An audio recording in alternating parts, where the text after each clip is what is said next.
Is being opinionated bad? And if yes, what can I do about it? That's the question. Is being opinionated bad? And if yes, what can I do about it? Now, I teach Chassidus, which is connected lyhadus to Toydas Hashem, right? How much of this question is a psychological question and how much of this question is a religious question?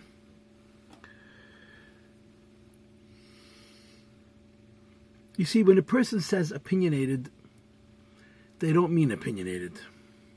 They mean opinionated in the social use of the word rather than in the precise use of the word.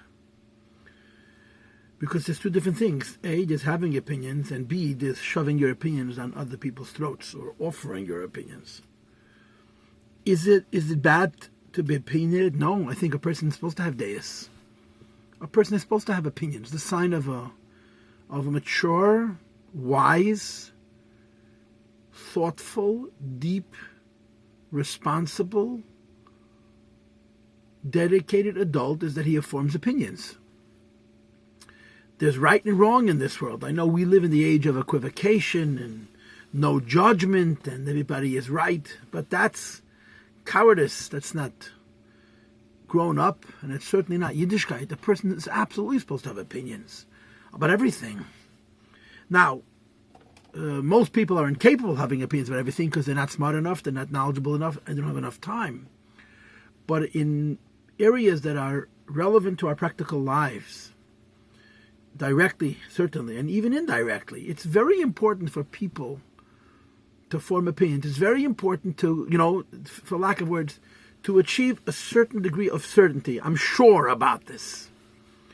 There's a couple of rules about being opinionated. The first rule of being opinionated is that you have to really listen.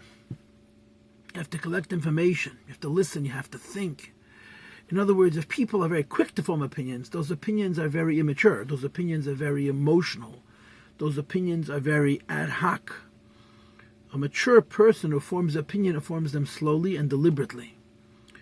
I've heard about the Rebbe, and you'll be hard-pressed to find another human being who was as opinionated as the Rebbe. The Rebbe had very clear opinions about everything, and when asked, he offered his opinion. When not asked, you would have thought he knew nothing because he was so quiet, so reticent prior to his becoming a Rebbe. But the Rebbe had very clear opinions about things. I've read articles about the Rebbe in France, where people met him and they engaged him in conversation and they couldn't believe how clear his deis were, his opinions were on so many things. But I've heard that the Rebbetzin said about the Rebbe that when he forms an opinion about something, when he makes a decision, he's incredibly interested in other people's thoughts.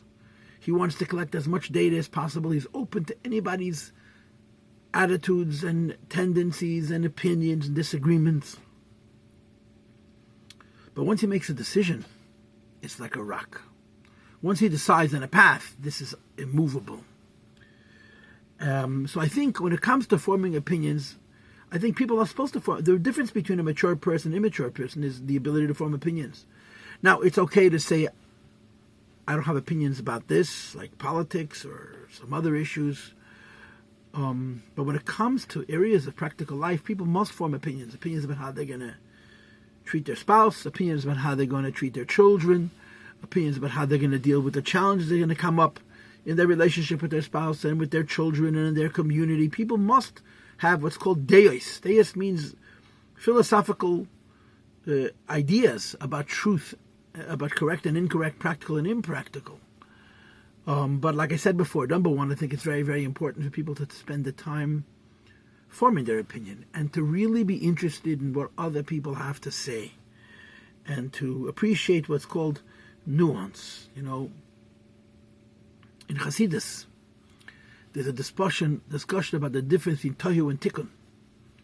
And one of the differences which is drawn between the world of Tohu and Tikkun is the word Klolos and Peratos.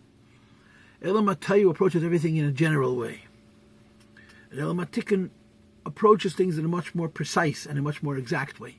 Practically, what that means is Elam HaTohu forms opinions about things that are very powerful, very emotional, but they're not nuanced.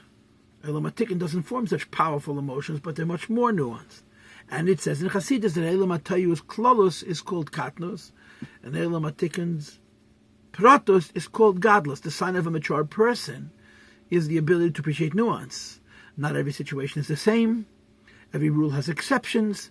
And even the rule itself, how firm is it? How important is it? It needs to be flexibility and plasticity in the opinion itself. And a mature person who forms opinions wants to hear what other people have to say. An immature person who has opinions doesn't want to be disagreed with, gets very upset when someone doesn't hold like he does, and he's very incapable of having conversations without it becoming personal and combative and argumentative and emotional.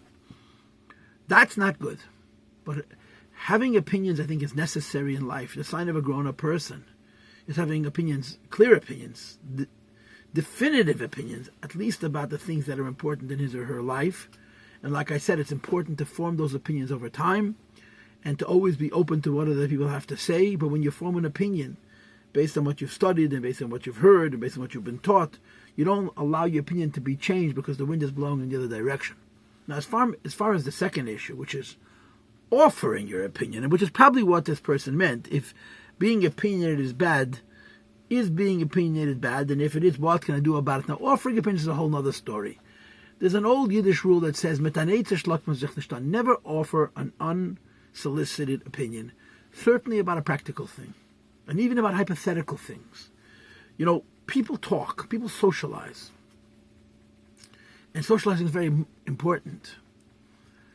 Even though, you know, from a strictly halachic perspective, for the holiest of us, socialization may be viewed as bittul Torah, it may be used as dvarim betelim, it may be border on avak lashon hara and heilech rochel. But people socialize. Socialization with people is very important because socializing forms bonds. It creates connections between people, and people were designed by the Creator to be precocious. We need each other. Nobody wants to come into a room and feel lonely. Nobody wants to live in a community and be unidentified. You want to have friends. You want to have a social circle. You want to have a place within it. You want to be recognized and acknowledged. And that's why people talk. And of course, as we've discussed many times, people talk about all kinds of things. One of the wisest things I've ever heard is intelligent people discuss ideas, average people discuss things, and lowly people discuss people. Those are facts. It's such a simple, commonsensical law. People talk. In conversation, you can say what you think, but you don't necessarily have to argue it out. You don't necessarily have to be right all the time. It's okay to listen to what other people have to say, or as the expression is, agree to disagree. So I think there's two different issues. Number one, should people have opinions? Absolutely. I think the sign that you're a mensch is that you're certain about certain things. Now, as Jewish people, a lot of that certainty has to do with Torah and halacha. And as Hasidim, a lot of that certainty has to do with the wisdom of the Rebbe. But this itself requires a lot of study. Torah is also not chatuchin. It's equivocal. It can be understood this way and this way. And the Rebbe's teachings are very, very complex. But you want to study what Torah says. You want to study what the Rebbe says and form a clear opinion. This is what the Rebbe holds. And be crystal clear on this issue. Again, I think it's important to form those opinions slowly, deliberately, and listen to what other people have to say.